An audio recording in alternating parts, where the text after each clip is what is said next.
For the purpose of this example, we've got two TFT 110 boilers. This one's had some of the panels removed so you can see inside just a little better. We'll start with doing the wiring, and then I'll walk everybody through the programming on both the lead boiler. So in this case, we're going to make the right-hand boiler the lead, and then we're going to make the left-hand boiler here the lag boiler. I'll walk you through the setup of both of these. I'll show you how to set these up for both central heating and domestic for Cascade. And then we'll talk a little bit about how to individually configure them if you want to do, for example, the lead with the storage tank and both of them for central heating, or if you want both of them for domestic and both for central heat. So without further ado, I'll take you in, we'll show you a close-up of the wiring panel, and we'll start there.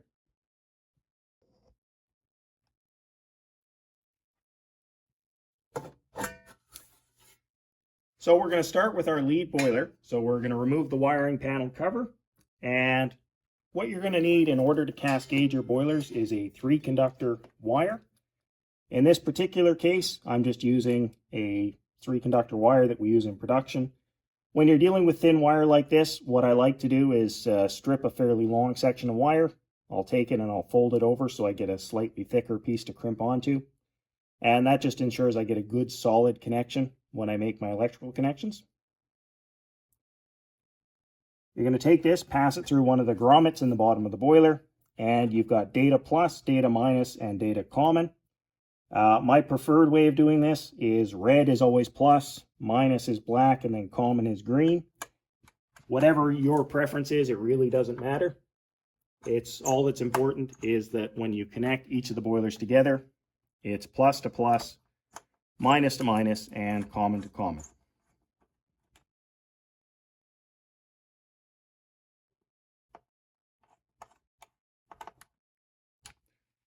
So you're going to make this connection to both boilers. The other thing you're going to require is a thermostat. And for the purpose of this demonstration, we're going to use a regular, in this case, just a switch. This is going to be our thermostat. For a standard standalone boiler, you would use central heating 1. We're doing a Cascade, so we're going to use central heat 2 LL for lead lag. So we're going to take our thermostat or zone control, whatever it happens to be. We're going to pass that through the cabinet, and you're going to go between R and CH2. Ideally, you want to make sure you do this with the power off, and that's because if you do happen to touch one of these contacts to ground, you'll potentially blow the fuse, and that will just be a bad day for everybody. So we're going to do that one up first, and then we're going to hook up our second.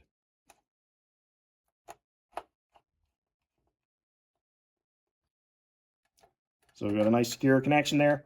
And all we're going to do here is if we want to call for heat, we're just going to turn it on using the switch. Normally you do this in the field with a thermostat. And for basic wiring, that's it. So if you're only doing central heating, you're not going to do anything additional. If you want to cascade your domestic in addition to your central heating, you're going to require another wire. And what you're going to do is you're going to go between common and DHW.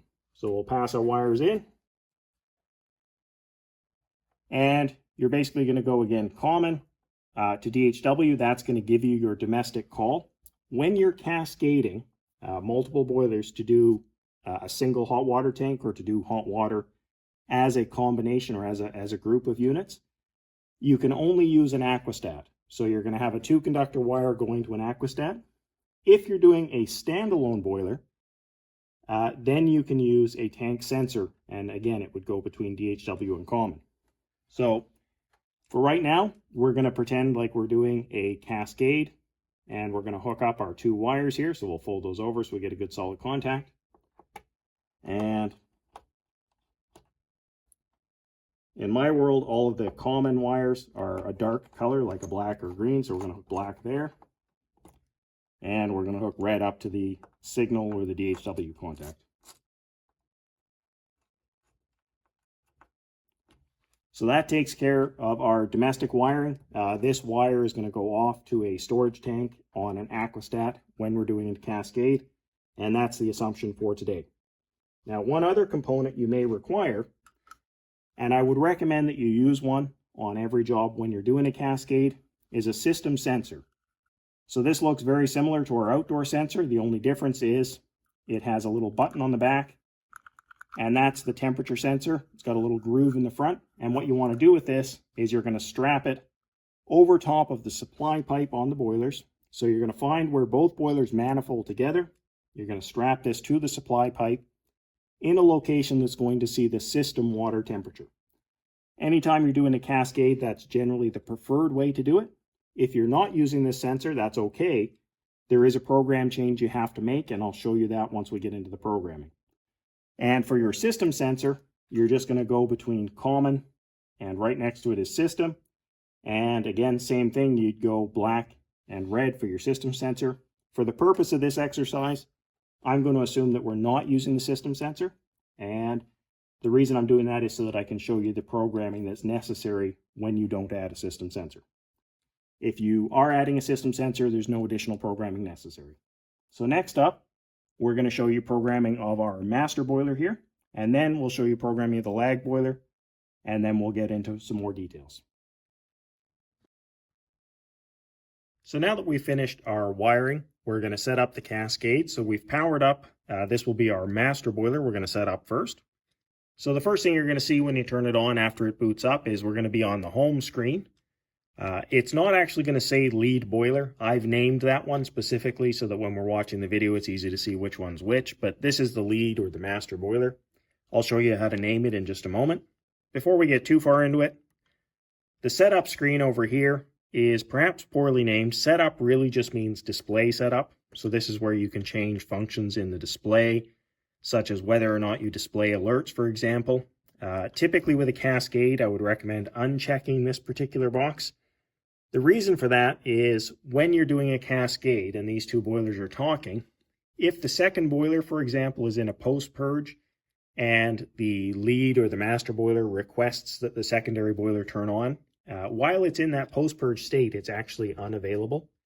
And what you'll end up with is an alert on your master boiler that says, lead lag slave was unavailable. That can sometimes be concerning to people. It really is meaningless. In this case, 99 times out of 100, the boiler's working just fine, so you can ignore it. So again, I would just uncheck this display alerts on status summary bar. You probably would want to enable the screensaver. So you just go in there, you click enable and save it. And what that will do is after, in this case, 1 minute, if nobody's playing with it, what it'll do is it'll go into the screensaver mode. So for the purpose of this video, I'm going to turn that off, but in the field, I would recommend you turn it on. The gateway function you see here, this has to do with an external device called a proto node, or if you wanted to connect this to a backnet or building system, you need to tell the display that it can talk to an external device, and this is where you would do that. We're not going to get into too much detail in this presentation on that, but be aware that if you do have a job that requires backnet, Modbus, or LawnWorks communication, there is a device that you can attach to the boilers that will allow you to do that. You can also set your date and time in here. So this one's set for the defaults. So let's just go ahead here. And we are July 8th, and I'm not going to worry about the time. So good enough.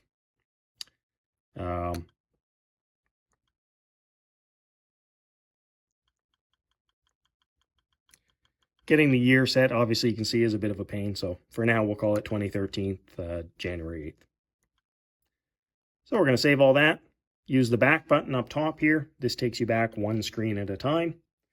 If we go into view lead lag, when we go in here now, we see that there's nothing there. It just says disabled and 1. So the 1 represents the Modbus address of this, the master boiler. So there's nothing to see. So we're going to go back to view individual. Press the picture of the boiler control. This lets you see the summary screen, which gives you all the information about what the boiler is doing, what it thinks is happening. And we're going to go to configure first. And what I like to do now is just log right in. So touch the padlock. Password is SOLA, S-O-L-A. Press OK. If we go to this system identification and access screen, you can see where the boiler name is, lead boiler. So that's what I've named this one. So if you want to name this, that's where you'd go to do it. So lead boiler 1, 2, 3, 4. press OK. That's now the name of the boiler. There are 2 spots in here to change the Modbus address. So if you want to, you are able to change your Modbus address here, but that's not generally the way I'd recommend you go in and do it. So for now, just all you want to worry about is you can change the name there. So we're going to back out. When you're doing a Cascade, these settings here, just below System ID and Access, CH, Outdoor, and DHW, those 3 are for a local call, which means that these settings will only affect this boiler if there's a local demand on it. And a local demand would be the CH1 contact that I showed you below. In this case, I'm going with the assumption that you're going to be cascading the boiler and using domestic with no system sensor. So really, there's nothing we need to worry about in central heat because nothing we do in here is going to be affected because you're not going to be using it. If you were to put a jumper or a heating call on CH1, the standalone, meaning this boiler by itself, would respond with the factory programming, and it would give you whatever set points you program here. And that's the last I'll touch on that. Same with the outdoor reset. Again, it ties to this central heating. So we're going to scroll all the way down. And I mentioned earlier that if you're not using a system sensor, you do have some additional programming to do. It is important that you go through this step. If you don't, there's a small chance that you may end up with a condition where the boiler is overheating. And that's because the boiler automatically wants to see a system sensor, and it's always looking for it. And if it thinks it sees one, it automatically begins to use that as the temperature source for the boiler to modulate to.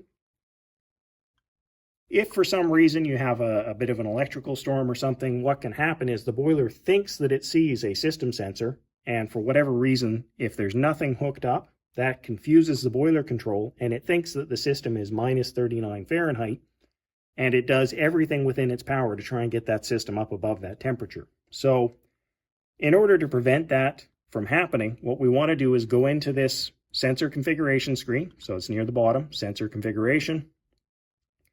And you're going to change the S10J10-7 sensor from a 10K negative temperature coefficient single non-safety sensor. We're going to change that. It's going to give us a warning here that says, hey, are you sure you want to do this? Yes, we're sure. We're going to unconfigure it. And the reason we're unconfiguring it is we don't want it looking for that system sensor because we've chosen not to hook it up. If you do hook a system sensor up, you don't touch anything in here. So we've now generated a lockout 2, and that's because we've changed what the boiler thinks is a safety parameter. So we're going to back out, and now that we've created the lockout, we might as well clear that right away. A lockout 2 safety data verification is a special type of lockout, and it's the only one that requires the settings we're going to go through now. The reason it does that is it allows you to change things that are considered safety parameters for this boiler. We don't want the average homeowner, changing it so that their boiler locks out at 250 degrees or something crazy like that. You don't have too much flexibility, but there are times when you're going to want to lower, for example, your stack safety set point or your high water temperature safety. Maybe you've got old tubing in the floor that can't tolerate too much temperature, so you might want to lower the boiler high limit temperature, for example. So in order to fix a lockout 2, we're going to go to Verify. It says Select Begin to start verification, so we're going to do that. Select Begin. And it's going to ask us, basically, and what it's asking us is, this is the one we changed, S10J10-7 connector type equals unconfigured. So the rest of it we can ignore because you didn't change that. We did change this, and yes, we had intended to do that. It now says press reset button at device now, and what it's looking for, we'll slide everybody down to see, is right on the boiler control right here, just below the alarm light is a reset button. We're going to click that. Once we've done that, you hear the little click click from the controller. And we've now reset the code. And what our boiler is telling us is verification is complete. No more verification is needed. We've done what you asked, what we wanted to do. So the boiler is now happy that the changes we've made are good. So verification's finished, so we'll back out. Again, you're only going to touch this if you do not use a system sensor. If you buy a system sensor and hook it up, don't worry about it at all. Just skip this step altogether. Now that we've gone through that, we're going to set up our master boiler. So the first thing we have to do is enable it. So we go in there, we touch the little checkbox, we hit OK. This is now the master boiler. You can only have one master in the Cascade. If you program 2 or 3 or 4 boilers as the master, you will have issues. The boilers will fight with each other. They may or may not turn on. They may all turn on and they may not turn off. So make sure you've only got one master. That's the only way this will work. If you're doing just a real basic setup, you can actually just change your central heating and domestic right here, and you don't have to go any further. In this case, I will show you the advanced settings because that's the purpose of the class. So when I first go in, what I see here is that I've got a heating call, and that's because I left the thermostat switch turned on. So we'll turn that off so we don't get noise pollution. There we go. And what we see when we go into this screen is our modulation screen.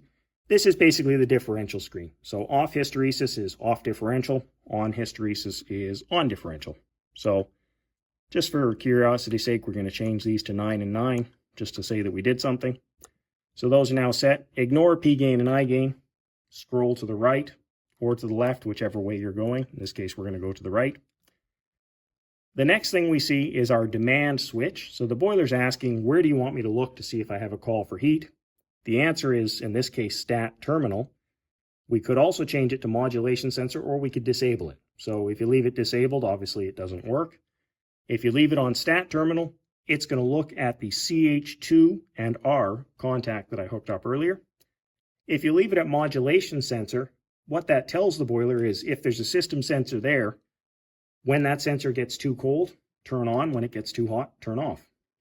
So it just runs the boiler purely on temperature. If you don't hook up a system sensor, this modulation sensor setting basically means look at the boiler's outlet temperature sensor and do the same thing. If you're too hot, you turn off. If you're too cold, you turn on. So we'll leave it at stat terminal. That's the most common. Set point source being local. That means we're looking at the internal boiler control for our set point. You do have the option of changing that to 4 to 20 if you're using a building control system, but that rarely gets done, so we'll skip over. And let's assume that we're dealing with an in-floor heating system, so we're going to set this to 120. Scroll to the right again. When we first started, I said we are setting our domestic hot water, and we're going to cascade, meaning all the boilers respond to that call. So we need to enable this. DHW S6 sensor shorted, hit OK. Sensor shorted just means it's going to look at that DHW and R contact, and when it sees that contact closed or shorted in this case, it knows you want hot water. It's going to maintain this set point. And it'll do that for the first 2 hours if there's both a heating call and a hot water call. After this 2 hours expires, if you have one continuous unregulated demand for that length of time, what will happen is the boiler will deprioritize domestic and it'll go back to your central heating set point.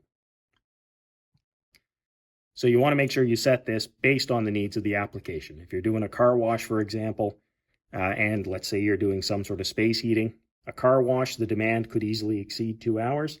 So you may set it for a little bit longer. If it's an apartment building, maybe it's a little bit shorter, but just be aware that that's how that setting works. Once that time expires, it flips to the other call if the call is present. Next one is frost protection. It is actually factory disabled. Generally, I would enable it unless you're doing snow melt. And what will happen is if the boiler gets too cold, it automatically sees that, fires up, and tries to prevent itself freezing. Outdoor reset does what you'd expect, I guess. It resets the boiler temperature based on outdoor temperature. So maximum outdoor temperature is the warmest day of the year you might expect to call for heat, for example. On that day, if you're calling for heat, we've told this boiler to provide 80-degree water to the heating system. I've also used the boost setting here, and this boost works the same whether it's Cascade or an individual boiler. But the way boost works is, let's say, for example, in our pretend world that it is 70 degrees or warmer outside. We've asked the boiler for heating because we've got a cold or we want some heat. It's going to be maintaining 80 Fahrenheit to start with. It's going to do that for 30 minutes. 30 minutes later, our thermostat is still asking for heat. It's going to boost up to 85 degrees. It'll wait another 30 minutes. It'll boost up another 5. It's going to keep boosting until we get to this maximum boost off point. And the most important thing is if you use boost, always make sure to set your maximum boost off point equal to your set point plus 10 degrees.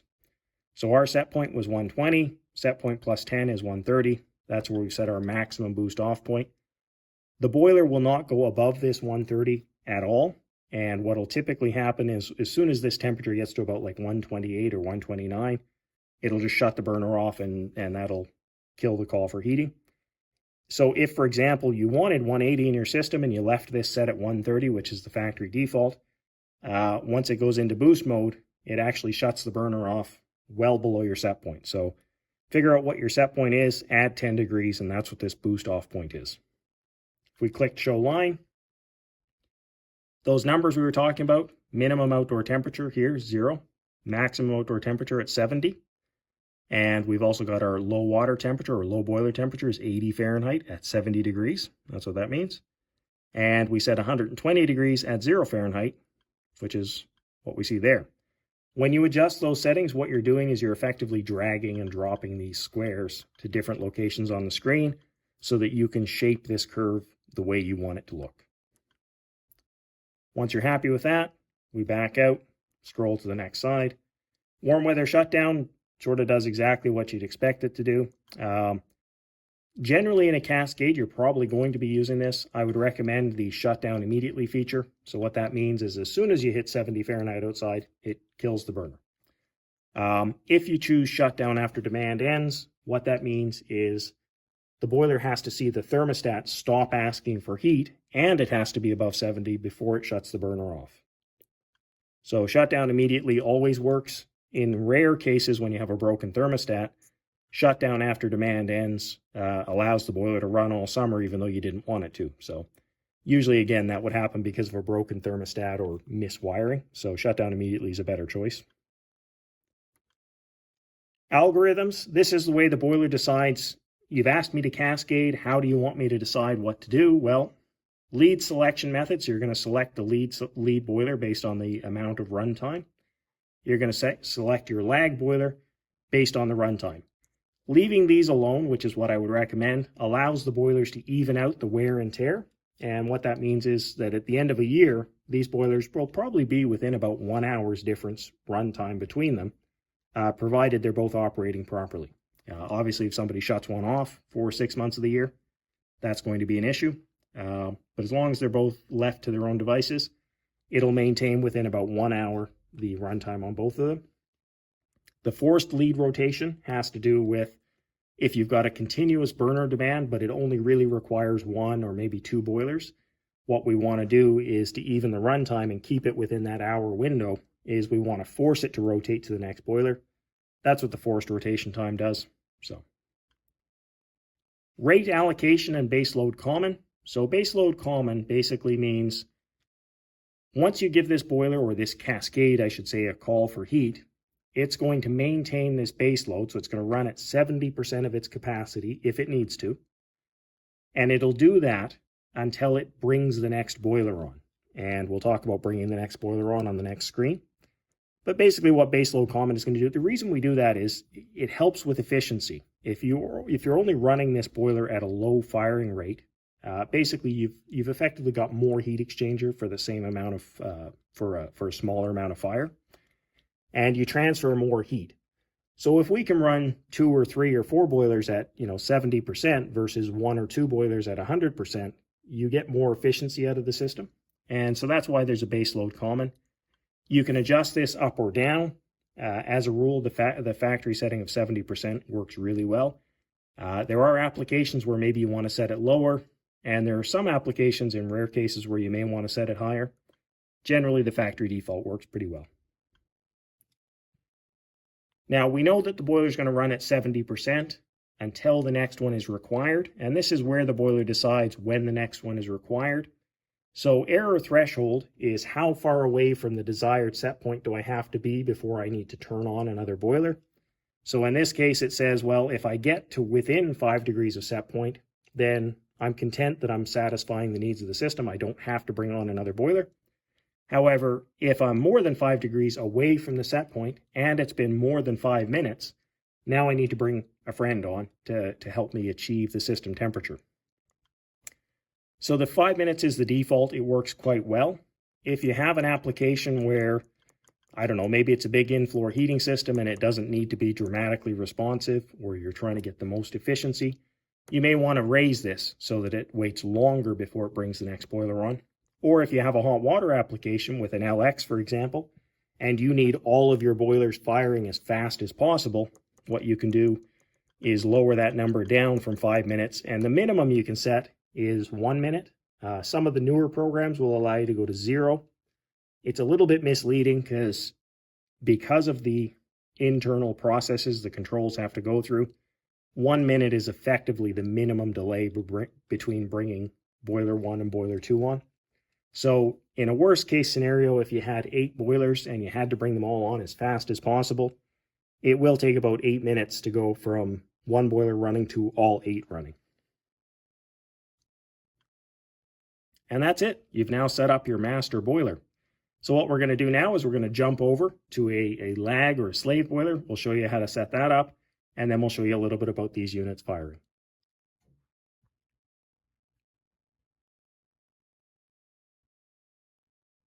So now we've moved over to our secondary boiler, or the lag boiler. So to program the lag, it's actually very simple, much easier than the master even. So what you're going to do is start by pressing the picture of the control. You're going to want to log in. Again, the password is SOLA, S-O-L-A. Press OK. Configure. Scroll to the very bottom, and the lead lag slave configuration. What you want to do here is no 2 boilers in the Cascade can have the same address. So the master was set to number 1. We're going to set this to number 2. Number 1 is the default. We're going to leave the slave mode as equalized runtime. Modbus address 2. It really doesn't matter what this address is. It can be anything from 1 to 8, as long as it's not the same as any other boiler. And you can cascade up to 8 boilers together. Word to the wise, it does look like you can program up to number 250.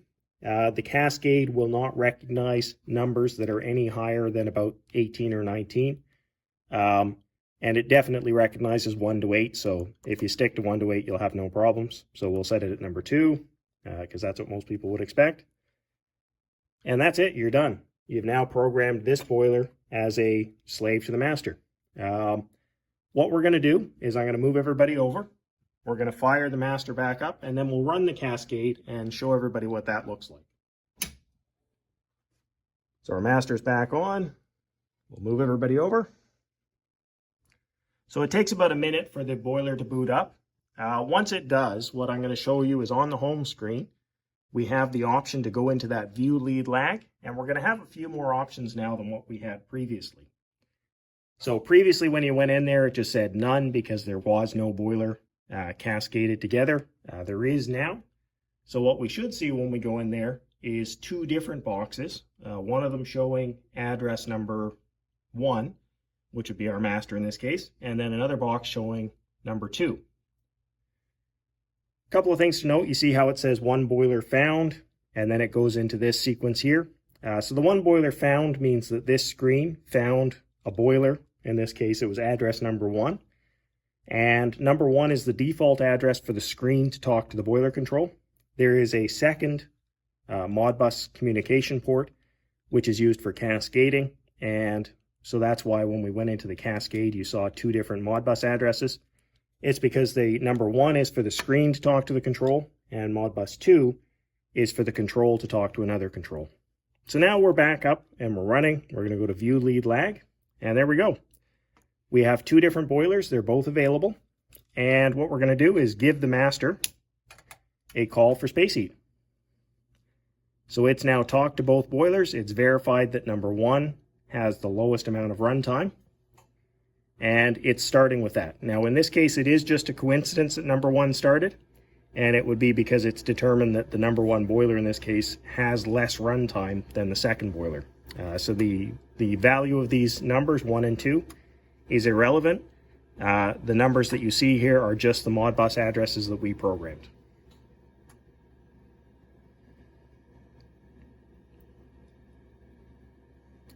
So the boiler has achieved its light off rate. It's now lit and running, and it'll stay running at a lower or reduced firing rate for about 5 minutes, and then it'll try and bring boiler 2 on if it does not achieve the set point of 120. So while you guys watch this, I'm going to turn a demand on so that we can keep the boilers running long enough to actually show you what happens. So the boiler has achieved its light off rate. It's now lit and running, and it'll stay running at a lower or reduced firing rate for about 5 minutes, and then it'll try and bring boiler 2 on if it does not achieve the set point of 120. So while you guys watch this, I'm going to turn a demand on so that we can keep the boilers running long enough to actually show you what happens.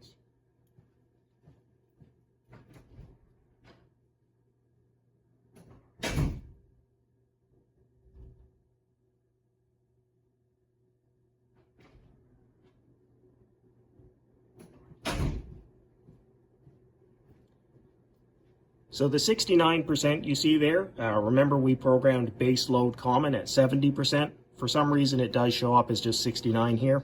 And for 5 minutes, it'll maintain that, then it'll bring the second one on.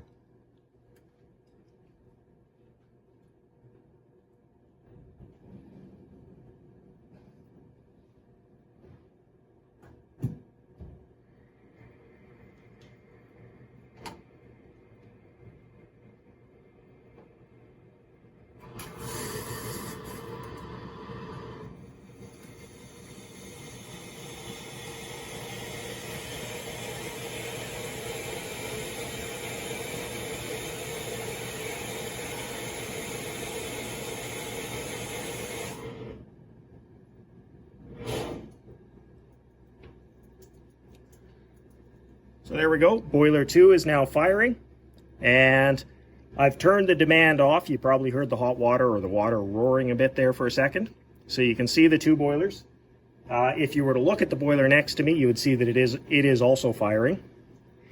And because they haven't achieved temperature, they're both going to run up to 100%. And once they achieve the temperature we're looking for, they're going to shut down.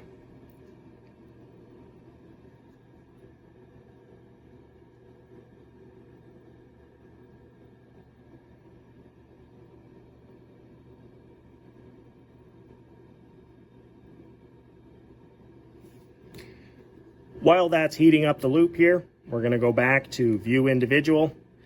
If you go into the lead lag master screen, this gives you some information about your set points. So again, you can see the active boiler temperature. You can actually adjust the set point right from here, and you see it gives me the option there when I touch it for, do I want to adjust the Cascade central heating set point or the Cascade domestic set point? So in this case, we do want central heat. So we're going to go up or down. We'll leave it at, actually let's lower it a bit so that it shuts off a little sooner. So we'll go to 110. So you can choose again the set point type. So if I want to adjust my domestic setting, I'd go in here. Oops, just touch that and hit OK. And you see it now shows 180. We could go up or down. That's not what we want to do, so we'll leave it. And what you see here is our desired temperature, our off modulation, and our on modulation. I would like everybody to take note of the fact that the off is showing a higher value right now. So we programmed it, I believe, for 10 degrees off differential. When the burners first fire, in order to avoid short cycling, the boiler allows a slightly overshot or a slightly higher off differential. So if you see those numbers changing a little bit in the first 5 minutes the boiler's running, don't be alarmed. That's part of the normal programming, and it's done to avoid problems. So we're just about at temperature, so let's go back to View Lead Lag. So you can see both boilers have modulated down. So the boilers have determined that they're getting close to set point. They're both idling down now because they're trying not to overshoot. But once they get up to around 110, you'll start to see them drop back off again, meaning one boiler will drop off. And then when it finally gets to the 110 set point that we just adjusted. Then it'll kick the second boiler off when it gets to set point plus off hysteresis.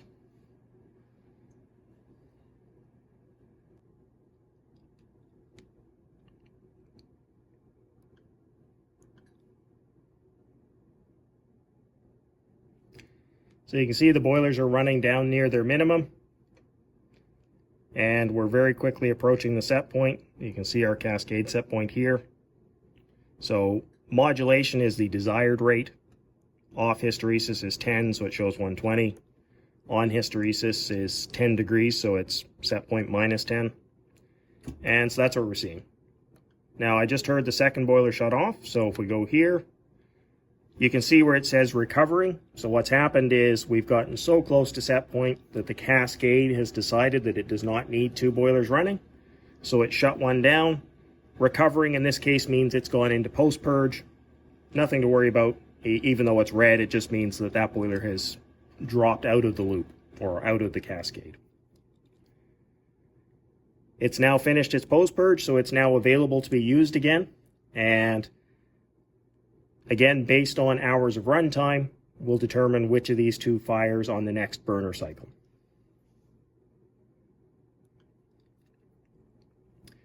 And that concludes the lead lag setup. So that's all the basic stuff we've gone over. The other thing I wanted to show you, I guess, would be on your domestic.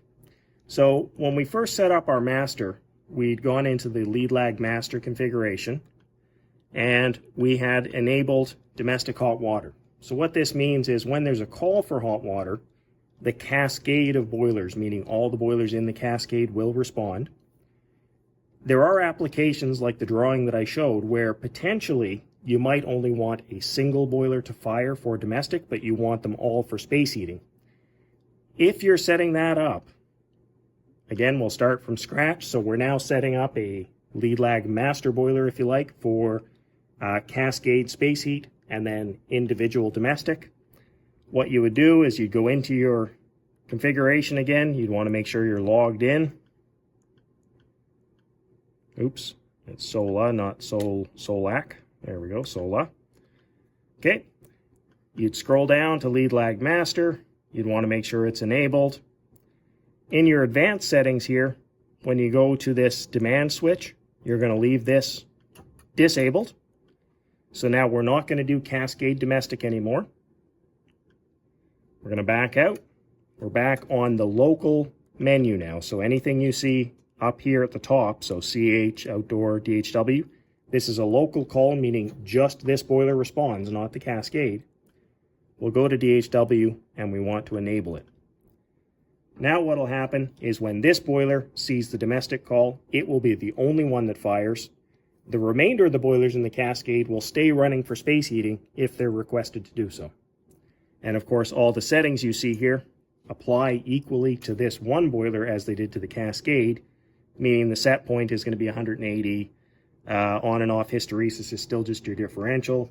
And of course, if you're doing a standalone boiler, you have the option to use your tank sensor with on-off temperatures or the aquastat. So again, we've just sort of gone back over how to do a Cascade with one boiler doing domestic and all of them for space heating. So hopefully that covers most of your questions regarding lead lag.